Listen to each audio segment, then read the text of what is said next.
Bonsoir Tony. Pascal. Tony Bellew de Paris, Pep Talk UK.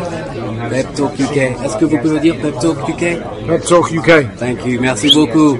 Thank you very much. Pep Talk UK.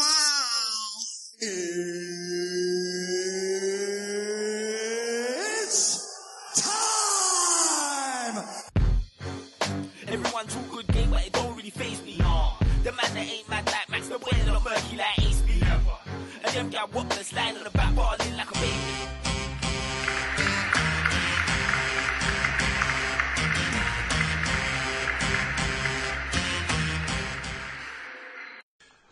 Oi, oi. Welcome to the Pep Talk UK Sports Podcast, the podcast that talks the major boxing and football news from around the globe, real points of view from a real panel. Hashtag real talk on Pep Talk. Please subscribe to Pep Talk UK on iTunes and YouTube. Don't forget to like, share and comment.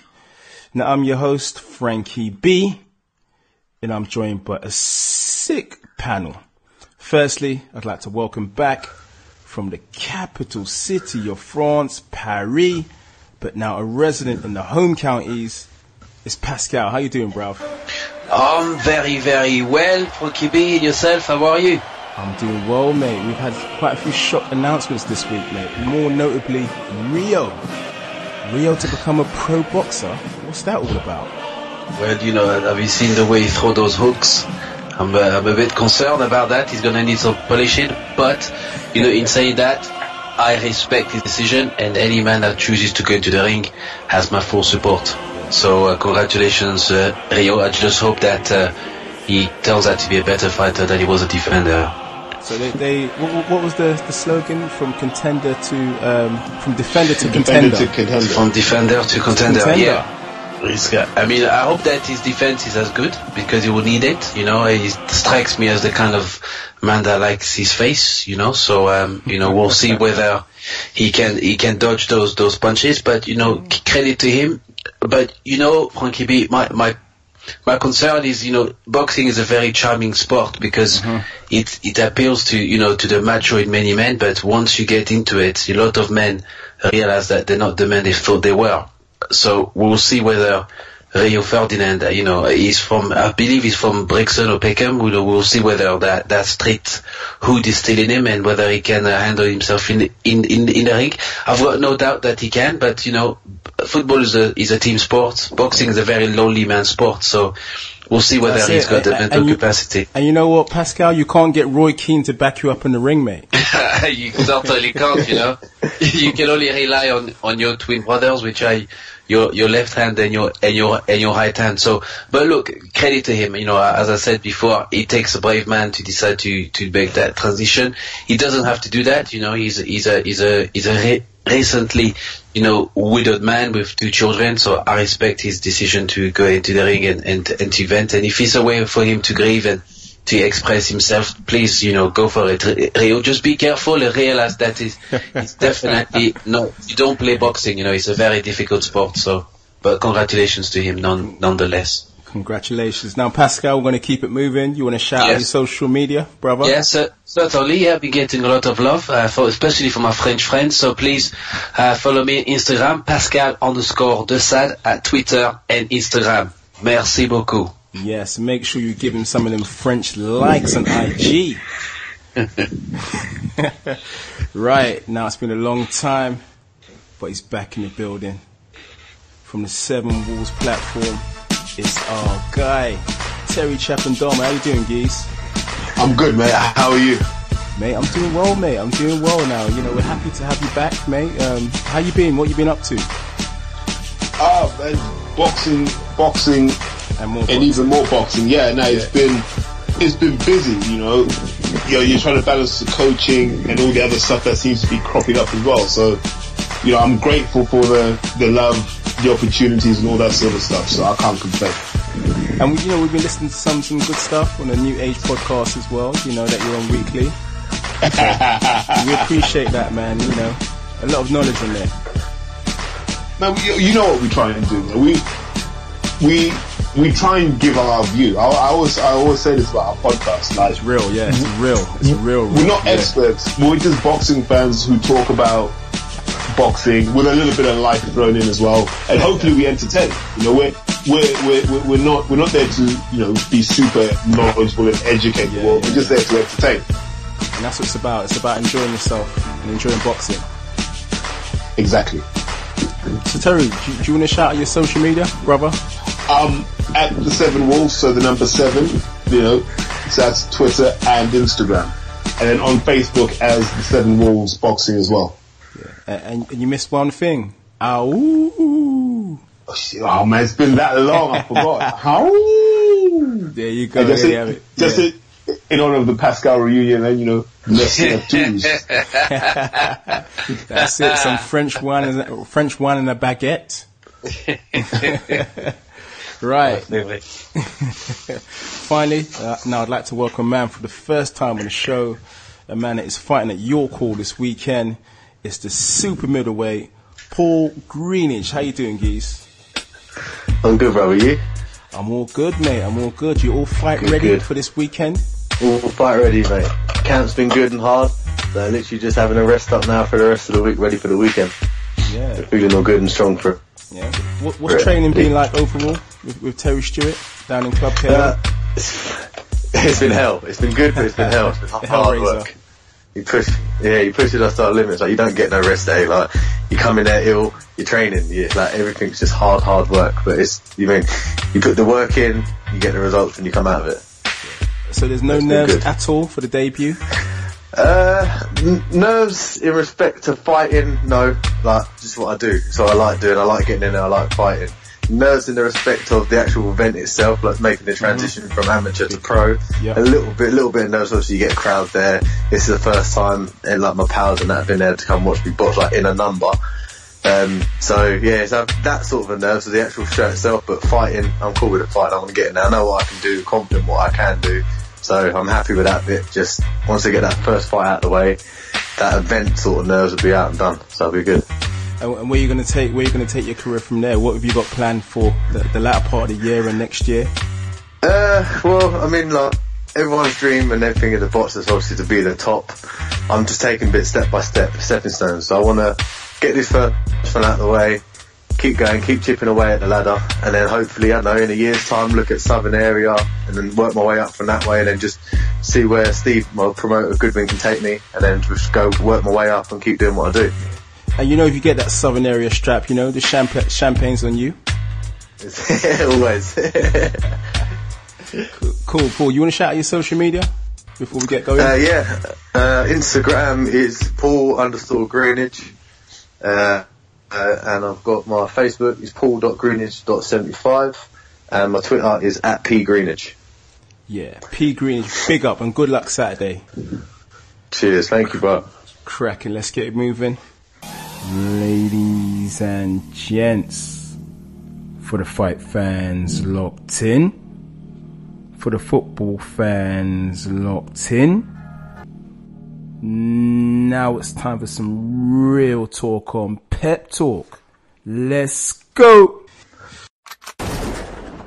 Pep Talk! Pep Talk! Right, yes, we ready. Let's get into it. It's real talk. It's Pep Talk. So we're going to start with the boxing and the super fight between Gennady Golovkin and Canelo Alvarez at the T-Mobile Arena in Las Vegas ended in a controversial draw. Now, Pascal, the result was a draw, and this has left us asking more questions. In particular, like, was the judge Adelaide Bird, who scored the fight 118-110 in favour of Canelo, was he just simply impressed by Canelo's machismo? Well, you know, I'm not sure, but what's interesting is this. Maybe she had eyes for him, you know? 118-110. I've got a few theories. Maybe some of El Chapo's friends came to pay her a visit, like the old Mexican cowboy movies, and told her that, if she knew what was right for her, she should be making the right decisions. But, Frankie B, we've had these conversations before the show, and I believe that, Canelo has had some very interesting decisions, controversial decisions, awarded to him, certainly when he fought Erislandy Lara, I felt that he lost that fight. I felt that Lara just edged it, but he managed to retain that as a win. When he fought Floyd Mayweather Jr., a judge awarded a draw, a controversial draw, when in actual fact I believe that Floyd actually won that fight, a unanimous decision. And here we are, a fight happening, a very big fight, a notable fight. And we have a draw again, in favor to some extent of Canelo, I would have thought. But, I feel that the fight could have gone either way. Mm-hmm. If I'm brutally honest with you, the better... It was a close fight, it was. Pure, but the eye-catching shot, for me, the better boxing ability for me was displayed by Canelo. I believe that Canelo, to me, fought a very good fight, very clever fight. His defensive moves and his footwork was outstanding. Yes. Felt that his body work he could have done a lot more work, to the body, because Triple G was grimacing every time that Canelo was actually hitting to the body. You could see that Triple G didn't like it. He didn't like it very much. So if there were a rematch, if that was to ever happen, I would certainly recommend that the Canelo camp concentrates on unleashing more combination to the body. But as far as Triple G is concerned, in his favor, he showed tremendous determination by cutting the ring the way that we know he can do, by stalking Canelo, and certainly the use of the jab was quite effective. I felt that Canelo always, was very wary of that jab, and he prevented Canelo to get into and he was always on the back foot. Yeah. He was always into the back foot, So, in saying that, I felt that we saw some good fighting abilities, but to me, Triple G, has showed pretty much, his full, his full artillery as far as I'm concerned. Again, we have a fight where he was unable to knock out his opponent. So, is it beginning to take his toll on him? Mid-30s syndrome. His age a factor. He's losing power. As you know, the mythical power of Manny Pacquiao, disappears. Is it the same sort of problem? The superpowers of Triple G, are they dwindling? We don't know. But as far as Canelo is concerned, I think Canelo can definitely be proud of his performance, because he had to go up to the weight. He looked very good at the weight. The power didn't seem to transfer itself very well, but as far as boxing skill and ability, to me he showed great composure, great boxing skill, and I felt that the result in the end perhaps was a fair result, but if I'm brutally honest, I've seen fights where, if you remember the Floyd Mayweather Oscar De La Hoya fight, many felt that De La Hoya won the fight because he was the aggressor, and he was a come-forward fighter. But a lot of De La Hoya's shots were not being effective; they were being parried and they were being partially blocked. And Floyd was landing the more telling shots, the more eye-catching shots. There's an argument that Canelo did that on Saturday, and on that basis he could have won the fight. So, it's an interesting one, Frankie B. I can see why the arguments, and why the social media frenzy has taken place.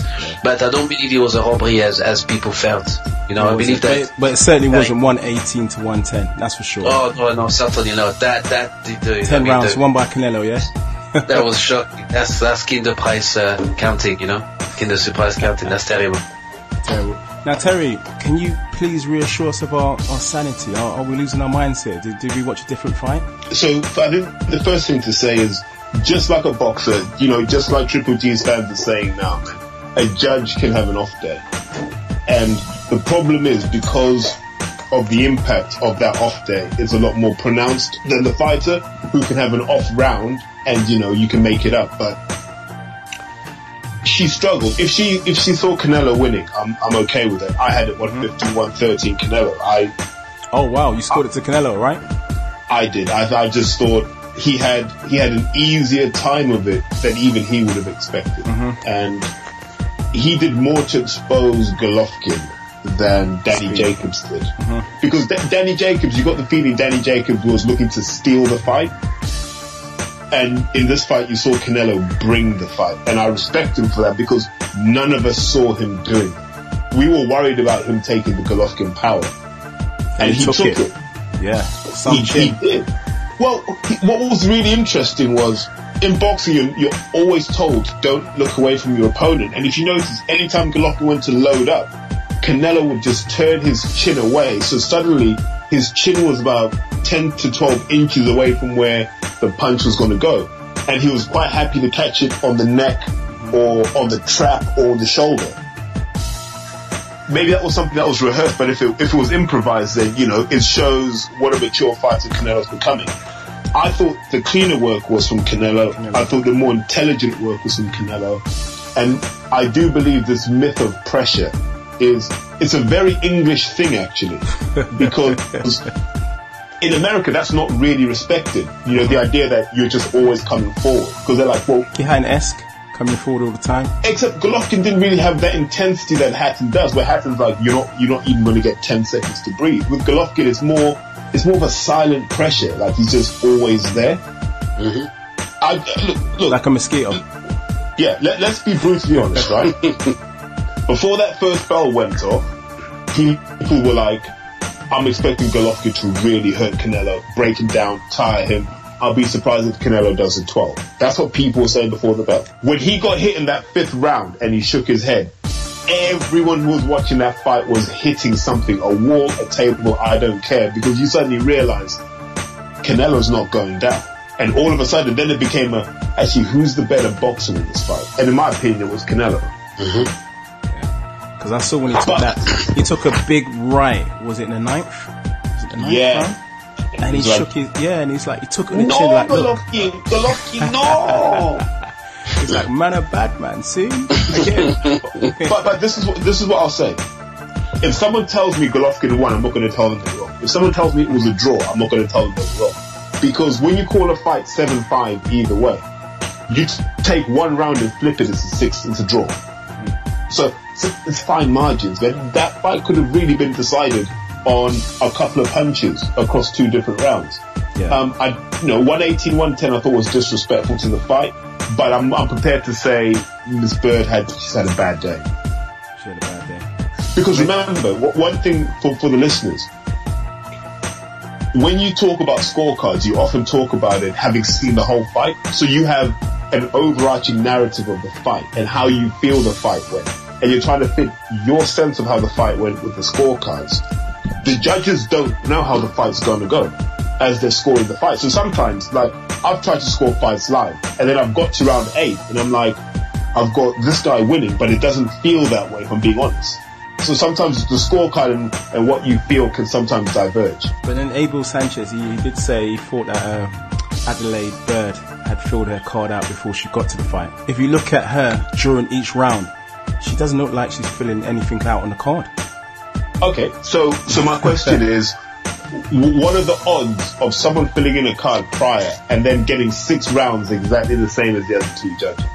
So we're either saying that they were all in on it together, or we have to say actually she was filling it in and she was seeing what they were seeing in at least 50% of the fight. The other 50%, if you look at like the rounds that they didn't agree on, one guy scored it 6-0 to Golovkin. And then you go back through the rounds that he scored for Golovkin and you go, nah, I don't think you got that right. One scored it 5-1 to Golovkin, which I can live with, and one scored it, Miss Bird scored it 5-1 to Canelo. So it was just so what you take from that is they seem to score what they liked. And Dave Moretti's had scandalous decisions. Remember, he's the guy that called it 190-109 to Canelo over Cotto. So every judge has a shot. Now, Paul, a lot of people say Canelo, like Terry said, had the more eye-catching work. But Triple G deserve it because he was the aggressor, putting more work in? Yeah, definitely 100% that the more eye-catching punches, the better boxing, more technical boxing come from Canelo, 100%. Beautiful. Pressure-wise, I'd say that Triple G, by far the most aggressive, but when he was coming forward, he was getting caught with the uppercuts and then slipping off to the sides, so he was kind of countering his pressure.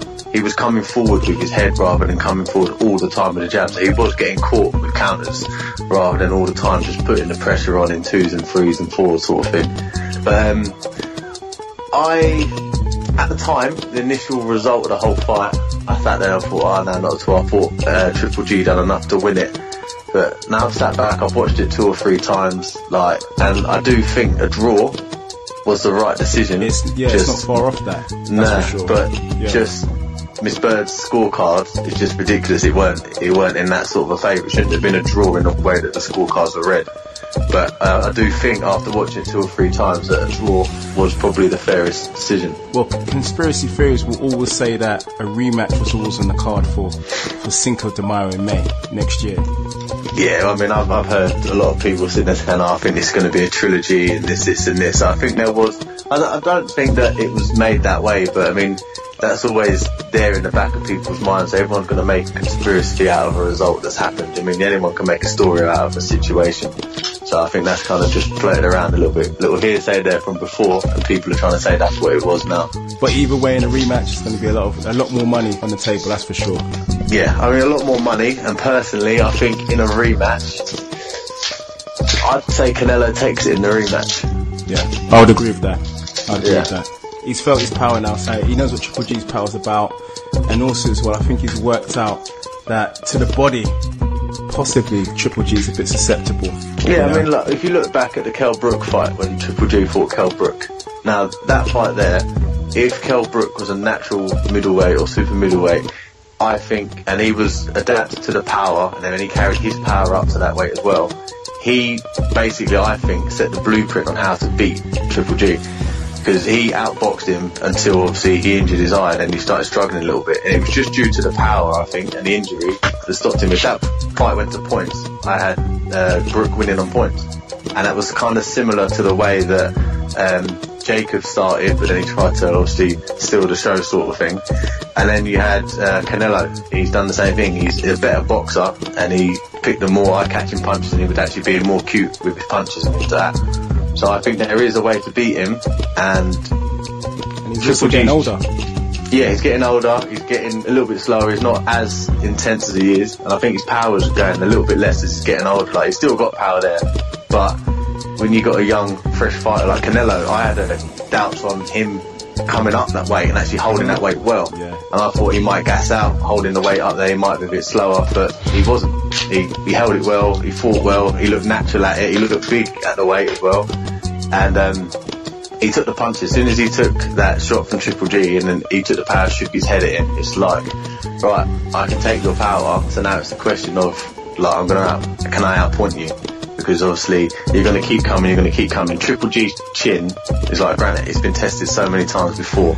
And he ain't going anywhere, do you know what I mean? Like, you can chuck a nuclear bomb at the guy and he's still going to stand there and smile at you. So that was never a question if Triple G could take Canelo's power. But then the question was, can Canelo take Triple G's? And when he did, it then come to the point of, like you said yourself, it's just like the body shots. Triple G's body hasn't really ever been tested. It's always been his chin. And there was a few times in this fight where he got hit to the body, and like you said, he showed signs of feeling it a little bit. Yeah, he did. Yeah, so I think, like, if you get in there and you're digging him up hard enough, I think that's the way around it. Now he's getting a little bit older, I think that's the way around it. Little holes are starting to pick in his arm up. I think there are ways to beat him, just not on the chin. Terry, one thing that I did notice during the fight was, there's always been this talk of GGG being a bit one-dimensional. I did notice he just walks forward, flat-footed, and just unloads, and really don't see much footwork from him, do you? No, but if you study, I've said this for a number of years, most of the people Golovkin fought, like that, the fight that really made us go, wow, this guy's a hell of a puncher, is when he knocked out Ishida with that hellish right hand. But since then, we haven't seen that sort of vicious knockout. Like, there have been guys who've dropped, and there have been guys who've been stopped. but there hasn't been anyone who's been starched like he did Ishida. And, you know, some people, you know, people give Spencer Fearon a hard time. He was the guy who said, wait till he fights a middleweight who's got a chin and can punch too, and Golovkin will be exposed. And I don't want to say he was exposed, because Golovkin's still a hell of a fighter, but what we realized was he's not Superman. You know, that we saw that he's human and he can be decent. And I expect if you're Jamal Charlo now, you're thinking, I've got the size and the power to do this. What a great name to have on my CV now. Yeah, the timing seems right. Pascal, what did you think of Triple G's performance? Do you think he's on the wane? Because we talked about that last week. That it seems like, you know, he's had a succession of fights now where he hasn't performed. Well, you know, as it has been discussed, you know, Kell Brook exposed some vulnerabilities, certainly in the defensive abilities of Triple G. Triple G is not notably known for his defensive prowess, and he certainly has taken a lot of shots in his face, rather than slipping the punches, you know, and showing, you know, defensive ability. So, you know, the fact that he's a naturally strong, you know, fighter and boxer, and he consistently punches quite strongly, has given him the advantage over his opponents. But against a very good, you know, middleweight fighters such as Jacobs and Canelo, we're now beginning to see that Canelo has a difficult time with people that are light on their feet, that can move very well, that can defend very well, and you know, he certainly seems to only go forward and know the way to go forward.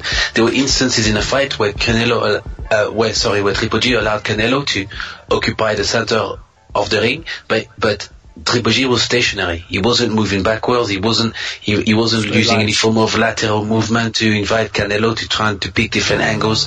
He wasn't the Lomachenko's, you know, style of boxing that, you know, that is coming out of Ukraine. You know, we saw certainly something that was more robotic, as Floyd Mayweather said, no special effects, just straight up and down, you know, and you know, I agreed with Floyd there. I didn't say no special effects there. You know, he was quite a static and robotic fighter, you know. So I think that, you know, the more and more fights that Triple G is engaging, you know, it's only a matter of time until somebody exposes and takes advantage of that. And I fancy what you know, Professor X is saying, you know, what Terry is saying.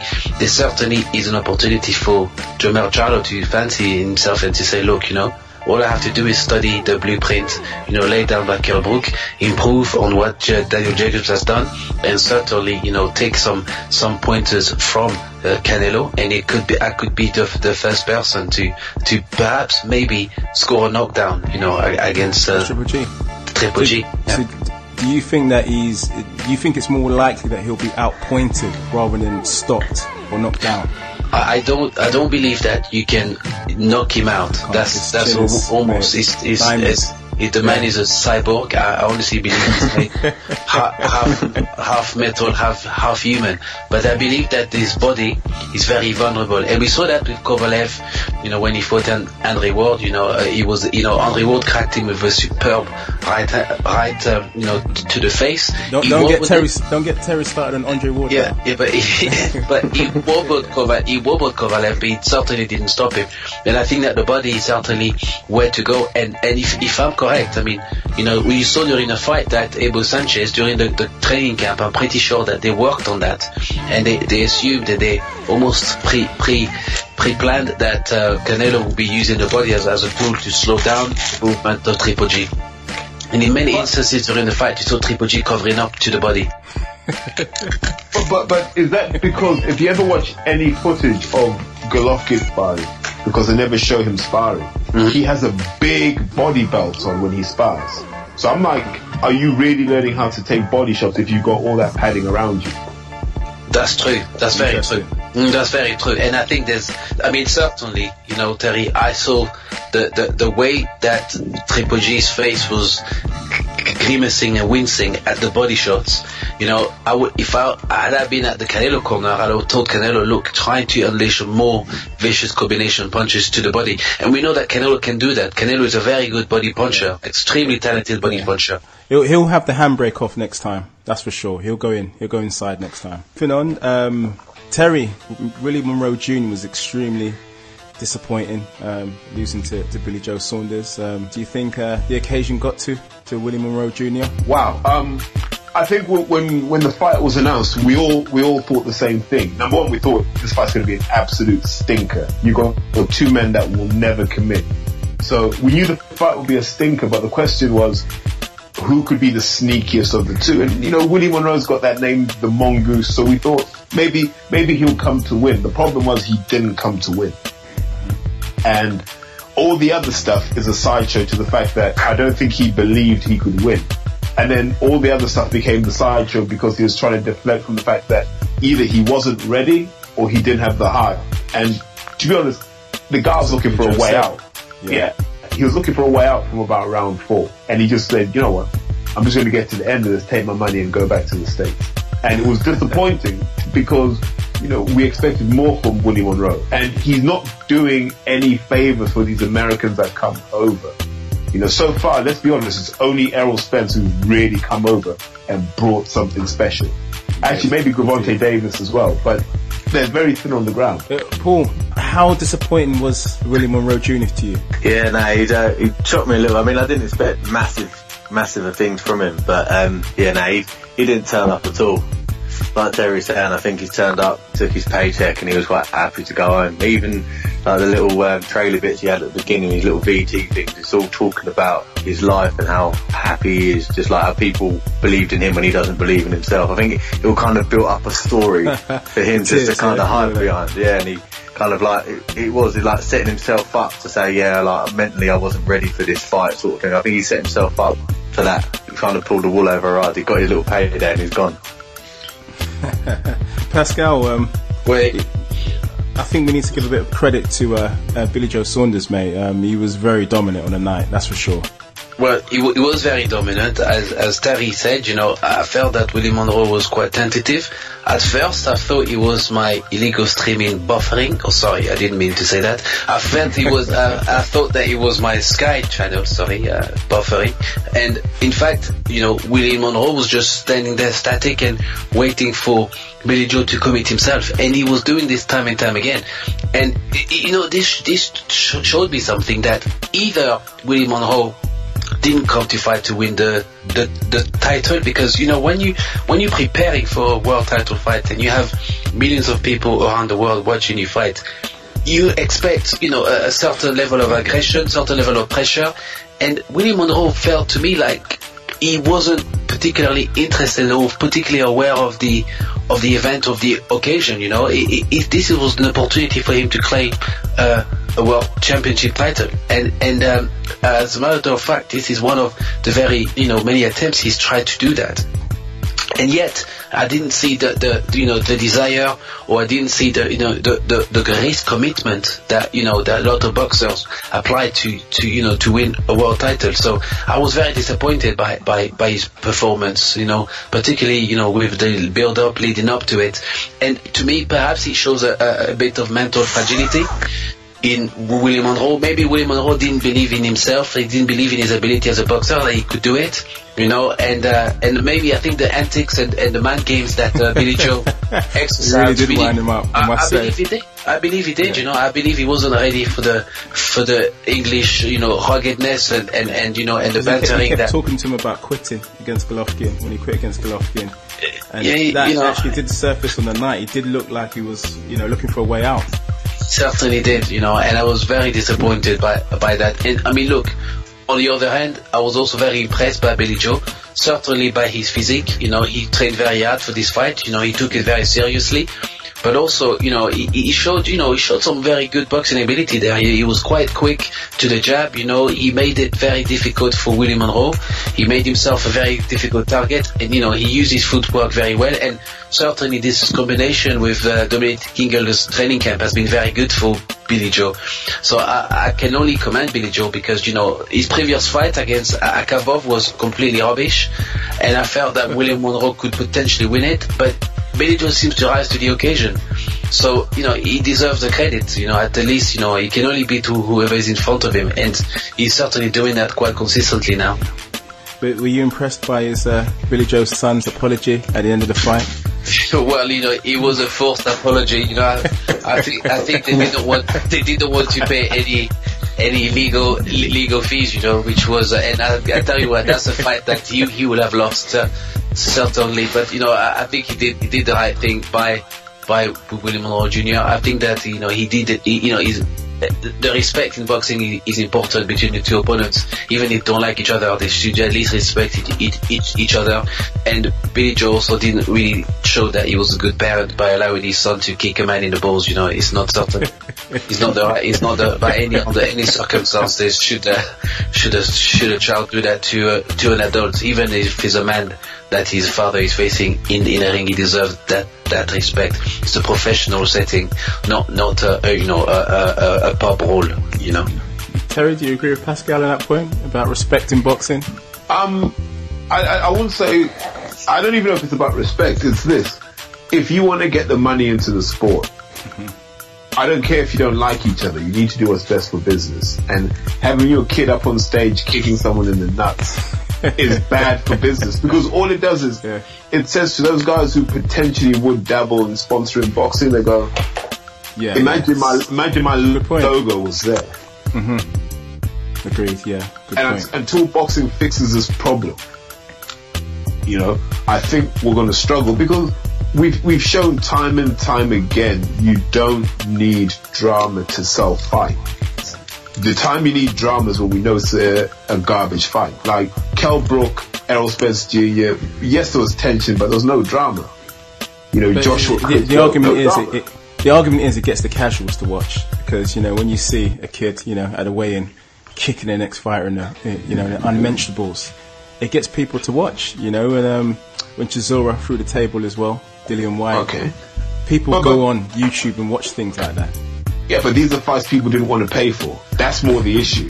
So, Joshua Klitschko, prime example, you fill a stadium with 90,000 just by saying these two are fighting each other. They didn't do anything. You know, it was a pretty boring build-up, and we all accepted that. But we knew it was a fight that needed to happen, and we were willing to pay for it. I think that's the big difference. Like, people are using hype to sell lackluster cards, and I don't think that's good for the long-term viability, because where does it go? Does someone have to show up with a firearm at a press conference before saying that Guys, just moving on. There was some breaking news this week. Haye versus Bellew 2. Looks like it's almost done. Now, Paul, is this a chance for David Haye to get a bit of revenge? Well, it's definitely a chance to get revenge. I didn't rate the first fight, to be honest with you. At the end of the day, it's just like Haye was injured, had one leg, fighting like he was just surviving in there, and Bellew still couldn't get him out of there.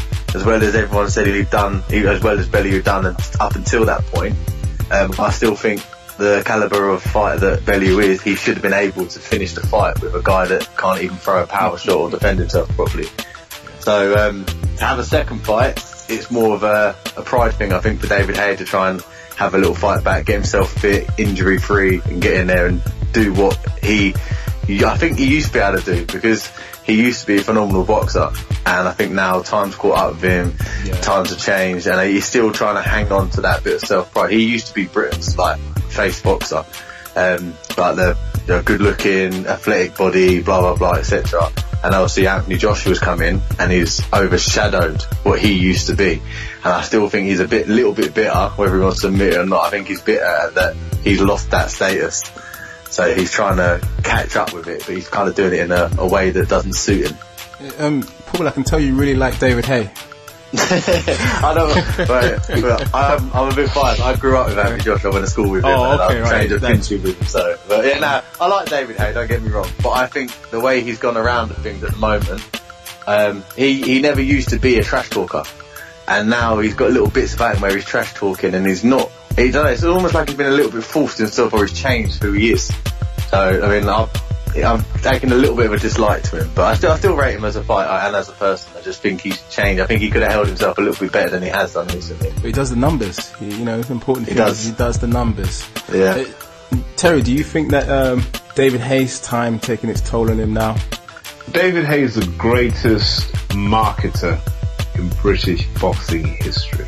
very believable, isn't it? I think people forget the number of things he's actually done. So he was the first British boxer to really make self-promotion a viable option. I know Audley did it initially, but look where, Audley's just kind of failed. David was able to do that. You look at all the t-shirts boxers have now. You remember back in the day when you saw David with the Park Plaza t-shirt? That was a big deal. Like, that's a big brand on a boxer's top. So, the Haymaker logo. That's David Haye. Hi, David. Yeah. So a lot of things that happen in boxing now. And just to pause for it, even the trash talking, David's been doing that for a long time. That's who David is. I think people forget this. And do you remember the tripod? The tripod thing with Chisora? This is what I say about David. So he kind of did that way back with anybody else. David's got a bit of the GQ boxer about him. Like, you can imagine him on the cover of GQ, or you can imagine him endorsing Bentley. He looks the part. But that's a mixed race guy that grew up in Birmingham in the 80s, right? There's a certain mindset you need to have to survive, in Millwall country. So don't underestimate how tough David is because you see the yachts, the nightclubs and so forth. Having been in camp with David for all three of his comeback fights, I saw firsthand what was going on. So I know if the Achilles is fine now, if it's close to being 100%, if he knows it's not going to snap on it, it'll be a different David. I don't think he can do it for 12 rounds, but I think a fully fit David needs no more than 5 rounds to do it though. No, I agree with that. There was no power coming out of David because even if you saw in the first fight, he was dragging his rear leg, and that's his springboard. That's the thing he needs. Yeah, he relies on his movement a lot.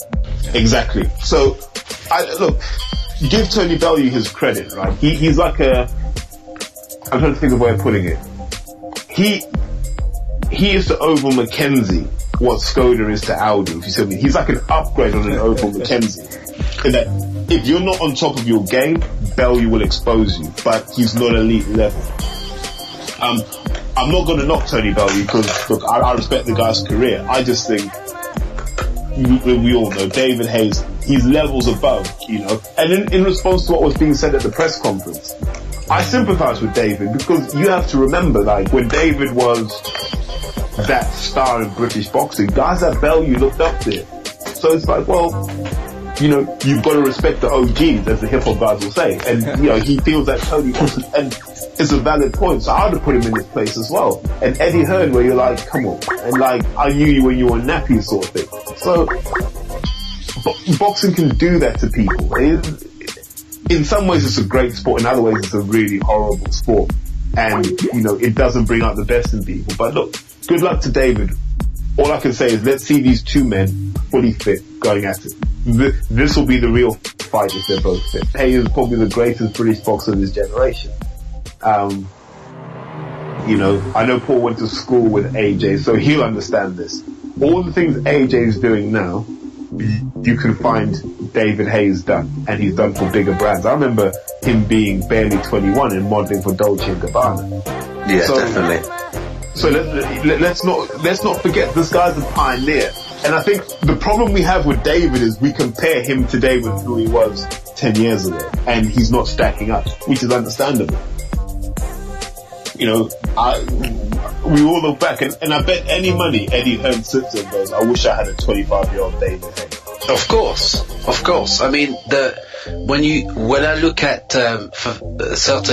Frank Warren's Anthony Yard reminds me of what David Haye was, in terms of he's got the physique, he's got the look, and he's certainly the kind of boxer that brings the women to the boxing ring, I know a lot of women who would go to David Haye fights, and certainly he can bring the female attention to boxing because of his good looks and, and his Herculean type of power. But in terms of the fight with Tony Bellew, I recently watched the highlights of the first fight, and to me felt that David was forcing a performance out of himself. I felt that he was fighting himself more than he was fighting Tony Bellew. You know, he was trying to drag himself into fighting, and whatever he had in his mind, his body wasn't reacting to it properly. So my concern for David Haye is, if he goes into the second fight, will he go into this fight hoping that his Achilles doesn't give way midway? Will he be fully, mentally prepared for the fight to the point where he can fight freely, free-spiritedly, and take over and then potentially beat, Tony Bellew the way he wants to? Or will he have at the back of his mind a concern that a recurring injury could occur? And certainly, a guy like Tony Bellew that can be quite unforgiving, and that can use that to try and get into his mind, could take advantage of that. So it'll be an interesting fight, and I think this is a very important fight, more so for David Haye than it is for Tony Bellew.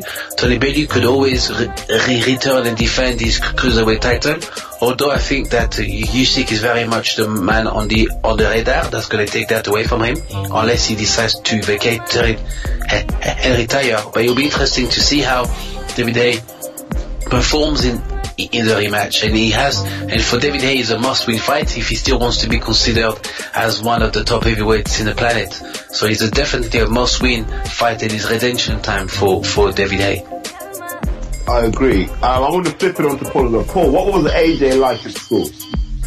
Hey, literally, as you see him now, like, through school, I played county football with him, everything, like, hung around him outside of school as well. So, as you see him now, is how he ain't changed one bit, which is nice. So, do you call him AJ or Femi? We call him Femi. I struggled when he went into the Olympics. Everyone was saying Anthony Joshua, like, it struggled to sink into my brain, because I was like, yeah, it's Femi. Like, it's weird calling him Anthony. But how he is now is literally how he has been since the day that I've met him. So he hasn't changed. He's always got that smile on his face, always laughing and joking. Which is a nice thing about him. He hasn't changed. He hasn't unhumbled himself. He's just, as you see him, is how he always has been. What was the Brazil thing? Was that AJ? Pardon? When he had that incident with Dominic Brazil at the press. Yeah, he's got that little bit. Growing up with him, everyone's got that little streak in him. He has got that little bit of spite in him, as you see him when he's fighting as well. Like he's got that little bit where he wants to hurt you, but it's that time when it needs to be done, which is a good thing. You don't throw his weight around or his height around him. He's actually he's always up for a laugh and just a joke, to be fair. But when he needs to be, he can be spiteful.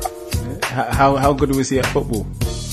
He weren't that bad, actually, to be fair. He was good. He was always quick, but I was always better. But it was always good. What was he, a centre back? Because he's got the height for a centre back. So. Nah, he played up front. Oh wow. He always played up front. Giroud type, yeah? Giroud type. Yeah. I always remember when he got the ball and he literally just ran the whole length of the pitch, done the whole team, done the goalkeeper. Then instead of scoring, he put his foot on the ball. And he used to make go, hey, like, make a little noise, and then he weren't paying attention. The goalkeeper come out behind him, took him out and got the ball off him, and then we lost the game.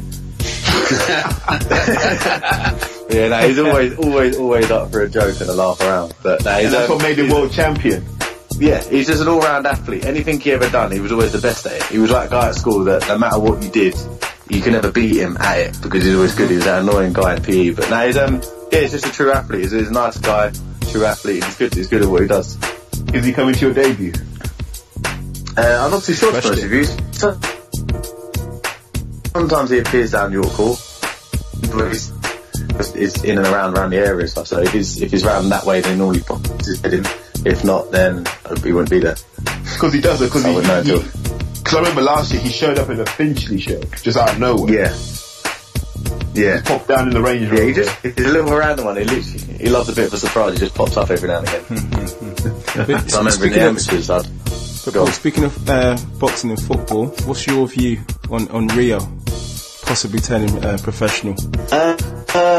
Similar to Pascal, to be fair. Fair play to you've got to respect anyone that gets in the ring and does it. His reasons for doing it, etc. To keep him focused, obviously, because of his tragic loss and things. That's fair enough. But if you look at his games and his football and things like that, football, to me, I like football, but there isn't hardly anyone on that pitch that can take a push about rolling around the pitch for half an hour, seeing that they've lost their leg. So to go from that to then getting in a ring where you can't run away from someone, you're in there face to face in that square circle and you got to deal with it. So it'd be interesting to see if he's made of that knit and grit to try and dig through it all and to give as good as he gets. It's a very different game to football, and like I said, there's no hiding, is there? Yeah, you got 10 other people to hide behind the football pitch. In there, it should be your own. Like, I mean, you got your men in the corner talking to you, but that's all they can do is talk. You're in the one that's got to be there and face it, and you got to try and execute your game plan that you've worked on for weeks and weeks and weeks whilst getting punched in the face. And like, everyone's got a game plan, so they get punched in the face. It's hard to keep that focus. So it'd be interesting to see how he does. I mean, obviously, all respect to him, and I hope he does what he wants to do. And I think he's going to have a little bit of fun with it. I think he can't go in there thinking he's going to become some world champion and things like that. I think it's just like almost like a little midlife crisis sort of thing. But so I think he's just got to get in there and get it done. Before 40, yeah? Right. That's it. Well, he says he wants a challenge, you know. You got to mind the man, you know what I mean? He's going to get more than a challenge, I think. I think he'll do alright though, to be fair. He's got the height and that on him anyway, so hopefully he shows what he's made of and he can do good for a couple of fights. Indeed. Alright guys, that wraps us up for the boxing. Now it's interview time. And this week our boxing correspondent Shaz, the boxing nut, managed to catch up with a man making his return on October the 7th at the Brentwood Centre. It's Tony Conquest. Pep Talk UK are joined by a lad who, if you know your boxing, you should know him. He's someone that's had some tear-ups over the years.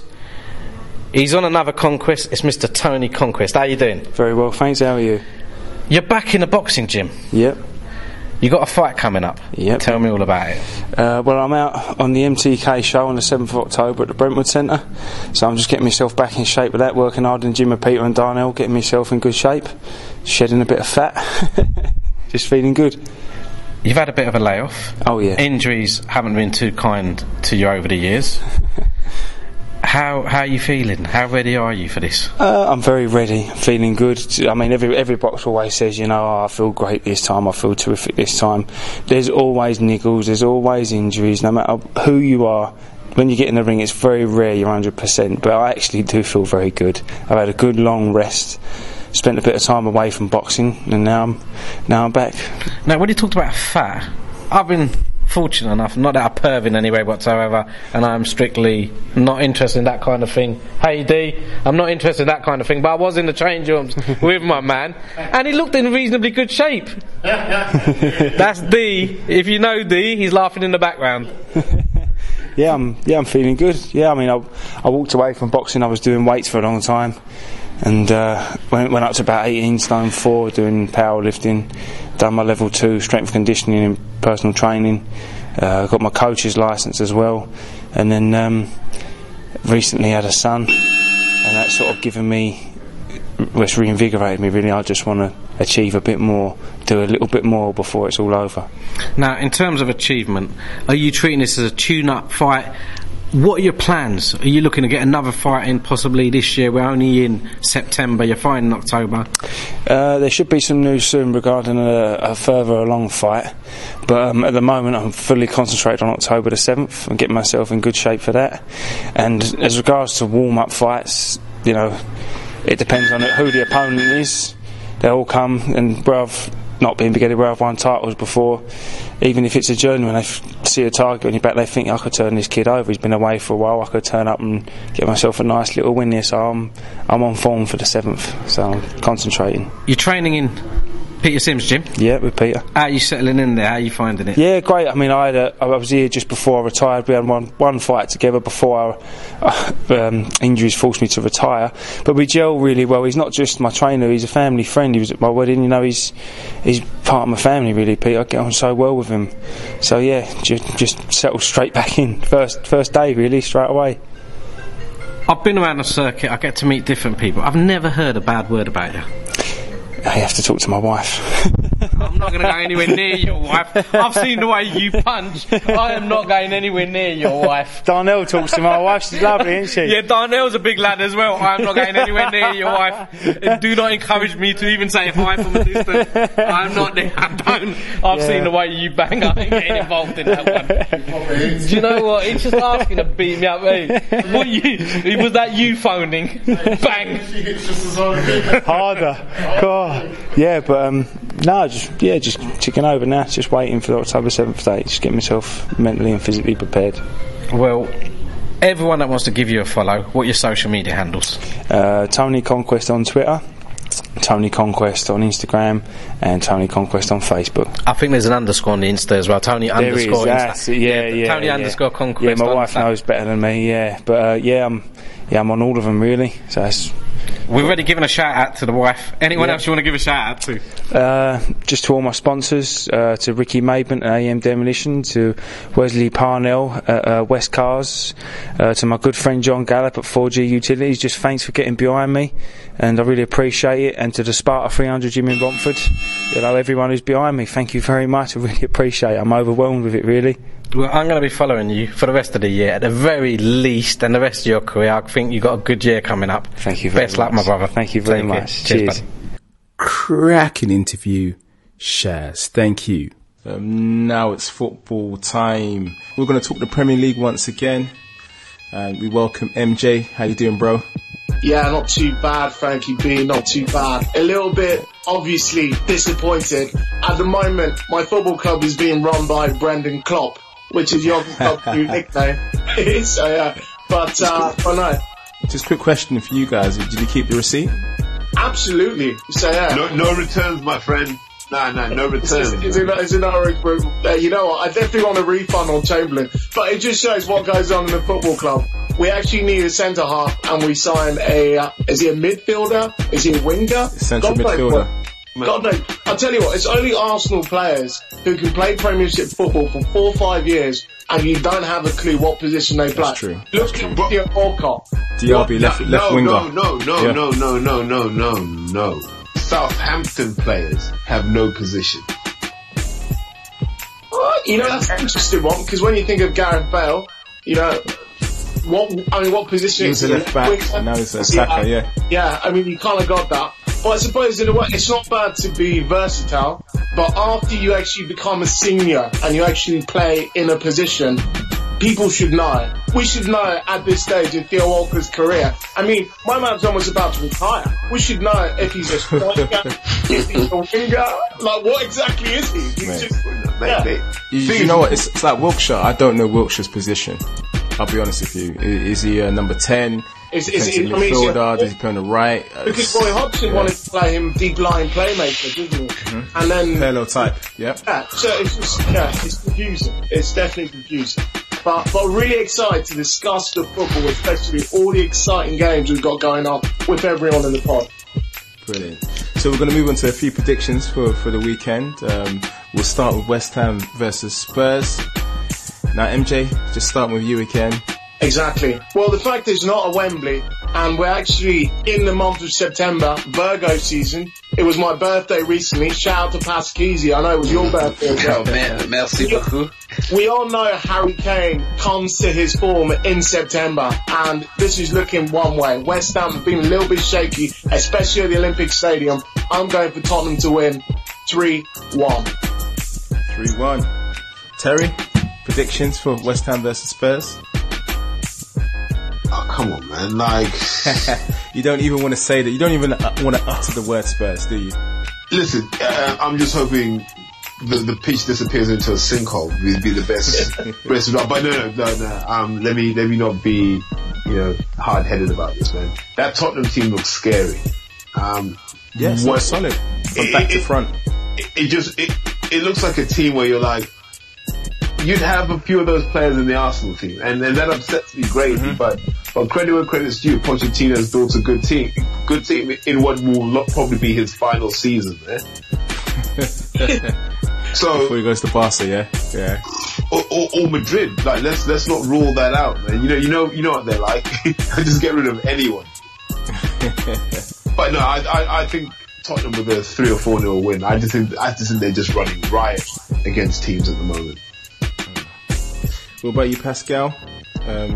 West Ham haven't been great, so Spurs look like the favourites, to be honest. They certainly do. I think Spurs, performed quite disappointingly against Swansea, and they're looking to make up some ground, and I believe that they will certainly look to go to the London Stadium with a much more optimism, and I expect Spurs to unleash a discipline on West Ham, and I believe that it could certainly be over 2 goals on average, because once Spurs get going, it is very difficult to stop them. And while Slaven Bilic, I'm not sure that he still yet figured out the English game. He's bought some interesting players, but has not been able to perform the way that he's intended, and I expect certainly Hernandez is a quality player, and he's not yet figured the way to form the team so that he can favour Hernandez. So I think that Slaven Bilic has got a lot of considerations to do in terms of the formation to provide those two. They're decent strikers. In the grand scheme of things, they're not too bad, and they can both score goals. But I believe the lack of understanding the players and the right formation for West Ham will give Spurs the advantage, and Spurs will certainly take advantage of that and score at least 2 to 3 goals. So my prediction is at least 3-0 to Spurs. 3-0. Wow. Wait. Do you know what? I'm going to give West Ham the benefit of the doubt. I think it's a derby. I think they're going to be well up for it, and that West Ham hates Spurs anyway. The fans hate each other. And I think that's going to spur, West Ham forward to victory. And I see Chicharito grabbing a brace. Remember I said it, 2-0 West Ham. We'll wait and see. So just moving on, Southampton versus Man United. Now Man United, mate, they've been imperious. 4-0 last time out against Everton. Now MJ, are we looking at the champions-elect steamrolling Southampton? You know what? At the top of the league now, we've got United and City, both joint top, scored the same amount of goals, conceded the exact same amount. United going away to Southampton, who haven't really done that well. But you know what? I'm actually going to be controversial here and actually say the United machine will be slowed down by Southampton. Southampton, with Virgil van Dijk back in the squad, are actually going to make a point here. I'm actually going for 1-1. 1-1. Terry, over to you. Oh man, for me, give Mourinho credit. I think this summer we saw United become a Mourinho team. They look massive. They're ready. They're ready. Yep. And it seems they've bought into the way that he wants to play as well. So I can see them just grinding out a 1 or 2-0 result against Southampton. I think Mourinho will score a couple of early goals and shut up shop like he normally does. And it'll just be a routine win for them. Why do you think Man United have been so good this season? Is it a fact that they've got Lukaku firing up front and they really solidified the back line? Well, if you look at last year, you had Ibrahimovic. But Ibrahimovic isn't a workhorse up front. He has those moments of genius. I think now with Lukaku, you've got that workhorse up front, a guy who can turn nothing into something. You've also now got Pogba in a position where he feels more secure. Once you've got Matic next to you, you can bomb forward a lot more. That's it. Yeah. Pogba's never a defensive-minded midfielder. He just needed someone next to him who he respected enough to go, look, you sit, I'll go forward. And then I just think a lot of the Mourinho signings have just had a chance to bed into the Premiership as well, it always takes a season. That's right, and he always takes a season to get his philosophy across to the players, and he usually wins the league in his second season. So that could be a lucky omen for Man United for supporters, that's for sure. Pascal? That'll be unbearable. Wait. It'd be unbearable, but hey, you know what? They signed their players early. He's got across to the players what he wants in terms of the work rate, and they've got a goal scorer now. Lukaku's scoring almost every game, so the balance seems to be there, and I think Chelsea have helped them with Matic. Well, We shouldn't forget United's one world-class player in David De Gea as well. They do have a crazy goalie. So, probably the best in the league, you'd probably say. So that really helps as well. Indeed. Pascal, predictions? Well, I'm hoping that Stephen Davis can certainly score against Manchester United, so it'll be interesting. Gabardini, mate. Yeah. And also, that's certainly another player. You know, I'd like to certainly see that the Southampton crowd and the Southampton team take advantage of that. But I think that it will be yet another victory for Manchester United. They are finding the rhythm, the momentum is very attractive to them and to the team and to the fans, and they certainly begin to believe that the Manchester United team of old is being resurrected. And I believe that it will be yet another win for Manchester United. And my prediction is that they will win by at least 2-1. 2-1. Well, I want to go for Man United defeat. You know, I like to be a bit different. Frankie B. A 1-0 Man United defeat. I just feel that Southampton's going to get a jamming corner. Van Dijk actually is going to win over the Southampton fans again with a goal from a corner. So it could be a shock on the cards. Would you a shock? So 1-0 Southampton for me. Now, moving over to the champions, Chelsea, and they're playing Stoke City at the Britannia. Now, MJ, Chelsea, will they bounce back from their disappointing draw with Arsenal? Well, you say disappointing draw at Arsenal, but, you know, let's remember Arsenal are a big club. I mean, yeah, and especially since on balance... We used to be a big club. We used to be. No, listen, on balance of play, especially in that first half, Arsenal actually left there being a little bit disappointed. We should have won that game. Arsenal just don't kill teams off. We should have won that game. So it's the reason why, you know, it was a point, but in the grand scheme of things, I wouldn't say it was disappointing for Chelsea, because they didn't play well and they still managed to draw. But going away to the Britannia Stadium, I expect Chelsea to be that well-oiled machine we know Conte. Conte will be having and being drilled totally all weekend to prepare for Stoke and what Stoke have to throw. And I'm going this to be a routine win for Chelsea. They're going to win 2-0, score 2 goals, keep a clean sheet. Alvaro Morata to score with a header. Happy days. Terry, Stoke versus Chelsea, predictions please. I want Stoke to beat Chelsea because they beat us. Sorry. It's that simple. I'll sleep better at night knowing that maybe Mark Hughes is a half-decent manager, which I'm yet to be convinced by. Yeah. He's got some good players though. We've got Haye from PSG. He scored against us. He's made an immediate impact. But the guy's Hughes is clueless. It's like he's the new Brian Robson. You know that guy that gets given jobs because of his reputation as a player.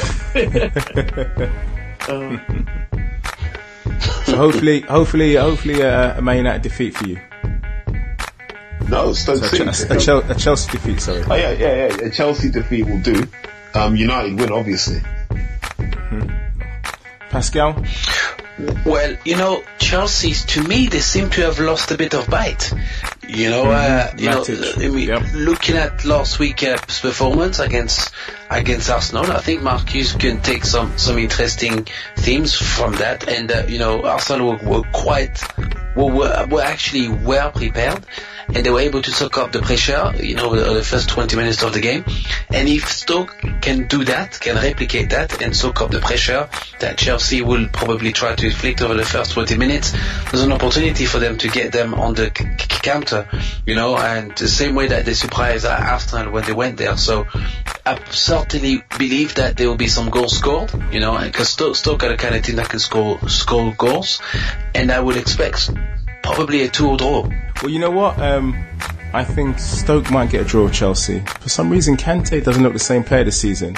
There's a lot more games ahead. It's always harder to defend your title. Yeah, but I think Chelsea are going to draw this game. I think they're trying to readjust without Costa in their lineup.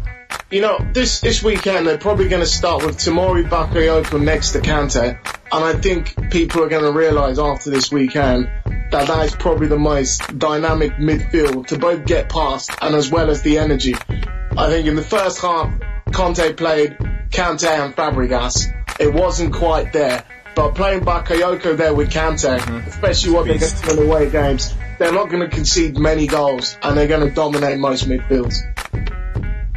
Indeed. Right, well, like I said, I expect a draw. But moving on now to the team that we love to talk about, MJ, Arsenal versus West Brom at the Emirates. MJ, predictions? Arsenal rout? Well, typically I would say Arsenal rout, but Arsenal have got a point to prove because everyone remembers that game towards the back end of last season where West Brom worked on this one set piece that they actually scored, 3 goals against Arsenal or something ridiculous, and they were exactly identical. Aaron Ramsey not actually marking players, and the Arsenal players defending like shadows in the 6-yard box in a very weird tactical kind of corner defensive positioning, and West Brom actually scoring easy headers. But I expect Arsenal to concede a goal off a set piece, but I expect Arsenal to have too much. I'm going 3-1 Arsenal with Lacazette being amongst the goals. Lacazette. Terry, is Lacazette going to score a few?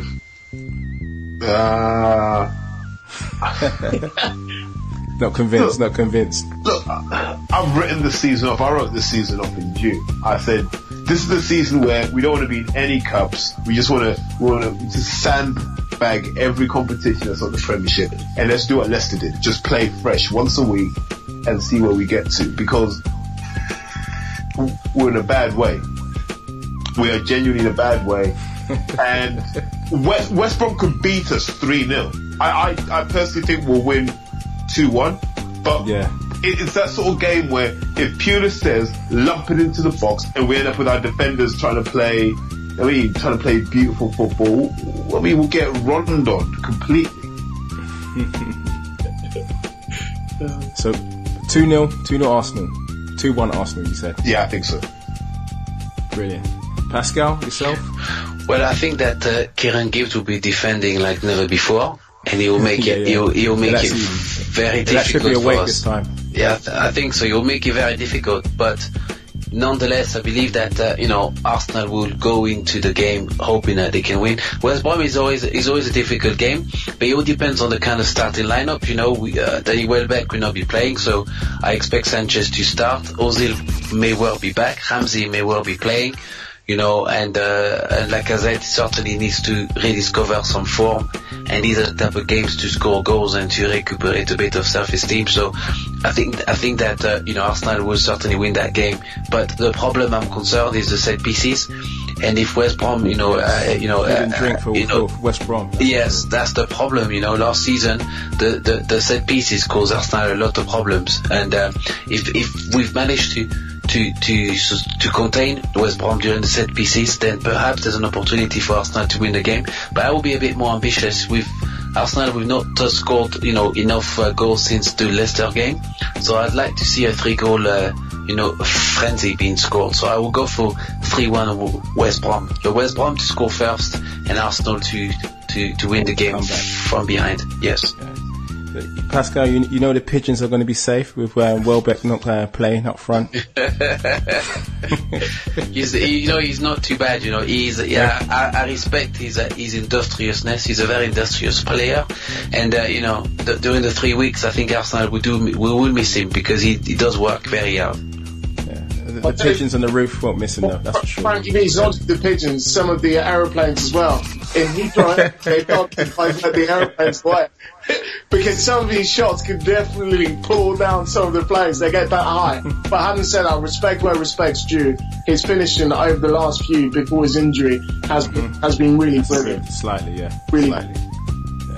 Yeah. I will go for a 2-0 Arsenal victory. I think they'll take heart from that draw at Stamford Bridge.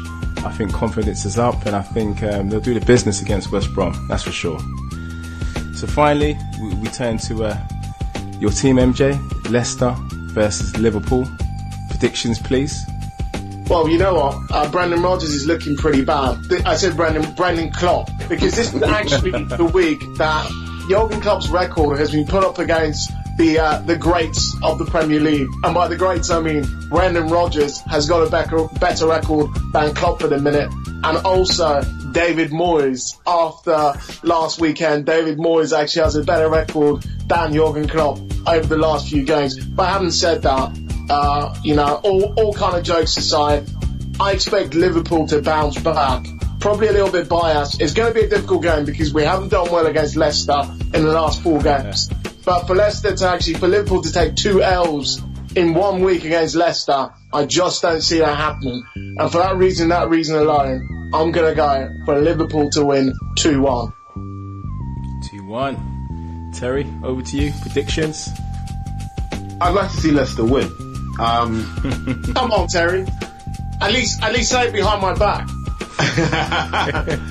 but it's an interesting game because Craig Shakespeare likes to have his team sit back and counter, and you've got Liverpool who let's be honest, they're just very gung ho. They'll go for those goals. One dimension. Yeah, it's much like Canelo versus Golovkin, really, isn't it? In that sense of we know what we're going to get from both sides. It's about whether Leicester can execute. I think Liverpool are a different team without Mane. I don't know if it's a belief they were just a tactical thing, but without Mane, that zip is not there. Yeah, that kind of, we need to look out for this guy. So we'll see where the goals come from. We'll see what Coutinho's heads at as well. I'd like to see Vardy start getting amongst the goals again. We need that in the Premiership. Brilliant. Well, a Leicester win. We will all pray for that. Only joking, MJ. Pascal, I know you're going to say you're going to go for Leicester straight away. I know Pascal detests Liverpool. I certainly want a repeat performance from Oxlade-Chamberlain and a repeat performance from Leicester. Considering the recent result in the cup. So I believe that Leicester, can inflict further damage in Liverpool's campaign, and it would be an interesting game. But I think that it would be a draw. I don't believe that those mistakes will be repeated at the weekend. I believe that there will be goals scored from either side. A different team may well be played, but Coutinho seems to be, a bit perplexed. He didn't really show much enthusiasm in his latest outing, but he may well redeem himself this weekend. I expect him to score, to be on the score sheet, and I also expect Solanke to be on the score sheet as well. But in saying that, I also believe that there's the young Gray of Leicester is showing a bit of promise. He's due a goal sometime soon. Mm-hmm. And also I agree with Terry that Jamie Vardy is also, is deserving of a goal. So I will go for a 2-2 draw. I will go for a 2-0 Leicester win. I think Jamie Vardy is going to have a party. Cracking stuff, guys. Right, that's our time, guys. I'd like to thank Paul. I'd like to thank Terry. I'd like to thank Pascal and MJ. Join us again next week for another Pep Talk UK podcast. Thank you.